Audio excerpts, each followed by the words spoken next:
నమస్కారం అండి. ఇప్పుడే అందిన వార్త సుప్రీంకోర్టు సంచలన తీర్పు. తండ్రి ఆస్తులపైన అంటూ లేటెస్ట్ అప్డేట్ అయితే రావడం జరిగిందండి. ఆ వివరాలు ఏంటనేది మన వీడియో రూపంలో తెలుస్తుంది. వీడియోని పూర్తిగా చూడండి, కంప్లీట్ ఇన్ఫర్మేషన్ అయితే అర్థమవుతుందండి. మీలో ఇంకెవరైనా సరే మన ఛానల్ సబ్స్క్రైబ్ చేయకుండా వీడియోస్ ఉన్నట్లయితే దయచేసి మన ఛానల్ సబ్స్క్రైబ్ చేసుకొని bell button all notification activate చేసుకోండి.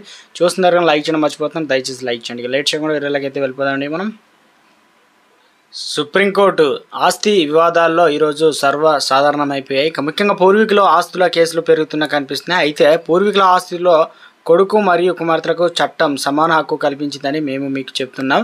కానీ తండ్రి మరియు సోదరుడు, తండ్రి కుమార్తె మరియు సోదరుడు మరియు సోదరి పూర్వీకుల ఆస్తిని విభజించేటప్పుడు వాటా ఇవ్వడానికి నిరాకరించినప్పటికీ కుమార్తె లేదా సోదరి తన హక్కును నొక్కి చెప్పవచ్చు. మీరు దీన్ని కోర్టులో సవాల్ చేయవచ్చు. అంతేకాదు కుమార్తె కొడుకులు కూడా తమ తాత యొక్క పూర్వీకుల ఆస్తిలో సమాన హక్కులు పొందవచ్చు.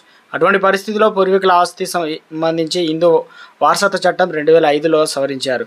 ఇక మొత్తానికి హిందూ వారసత్వ చట్టం 2005 ప్రకారం కొడుకుపై కుమార్తెకు ఉన్న హక్కు కారణంగా కుమార్తె పిల్లలు కూడా వారి తాత నుండి పూర్వీకుల ఆస్తిని వారసత్వంగా పొందవచ్చు. ఆడపిల్లలు చనిపోయిన హిందూ హక్కుల చట్టాన్ని సవరించినప్పటి నుంచి ఎలాంటి లావాదేవీలు జరగవు. అటువంటి పరిస్థితిలో పూర్వీకుల ఆస్తిలో కొడుకుకు హక్కు ఉంటే అతని పిల్లలకు కూడా వారసత్వంగా హక్కు ఉంటే కుమార్తె పిల్లలకు కూడా అదే హక్కు ఉంటుందని సుప్రీంకోర్టు అయితే వ్యాఖ్యానించింది. ఇక సుప్రీంకోర్టు కూడా స్పష్టం చేసింది, హిందూ వారసత్వ చట్టం 1956 పూర్వీకుల ఆస్తిలో కుమారులు మరియు కుమార్తెల హక్కులకు సంబంధించినటువంటి ప్రత్యేక నిబంధన కలిగి ఉంది. అటువంటి పరిస్థితిలో 2005లో పూర్వీకుల ఆస్తిలో కుమార్తెలు శాశ్వత కుమార్తెలుగా సమాన హక్కులు కల్పించడానికి చట్టాన్ని సవరించారు. తండ్రి మరియు సోదరులు నిరాకరిస్తే వారు సవాలు చేసి కోర్టులో దావా వేయవచ్చు. సవరణ 9 సెప్టెంబర్ 2005న చేయబడ్డాయి.